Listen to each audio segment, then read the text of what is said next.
અત્યારે લોકશાહીની આ વ્યવસ્થા છે કે લોકો કે ભાઈ જેની જેટલી ભાગીદાર જેની હિસ્સેદારી એટલી ભાગીદારી, પણ તમે માનશો નહીં કે જે બી ક્ષત્રિયો હોય દરેક સમાજ કરતાં સૌથી વધારે કોઈ સન્માનિત કોઈ કરતું હોય તો એ ક્ષત્રિય સમાજને, દરેક વર્ણના લોકો જો કોઈને સ્વીકારતા હોય તો એ ક્ષત્રિય સમાજને સ્વીકારે છે. ભલે આપણી સંખ્યા ક્યાંય 5% હોય અને ઉમેદવાર કોઈ 2 હોય અને ક્ષત્રિય સમાજનો ઉમેદવાર તો સૌ સમાજ કોઈને પસંદ કરશે તો મારા સમાજને પસંદ કરશે, ક્ષત્રિયોને પસંદ કરશે, રાજપૂત સમાજને પસંદ કરશે.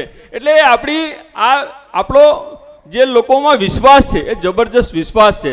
દરેક સમાજ આપણને સ્વીકારતો સમાજ છે. આપણો સમાજ એ ખૂબ એવો સમાજ છે કે જેણે કાયમ માટે કોઈ બી બલિદાન હોય તો એ ક્ષત્રિય સમાજ પહેલાં આપે. કંઈ બલિદાનની બી વાત આવે તો બલિદાન આપવા માટે કોઈ સમાજ આગળ આવતું હોય તો એ ક્ષત્રિય સમાજ છે. એટલે આવા ગૌરવશાળી ઇતિહાસવાળા આપણે સમાજના લોકો છીએ. અહીં ઘણા બધા વક્તાઓ બોલવાના છે એટલે મેં ના પાડીથી છતાંય મને કહે કે થોડુંક બોલો.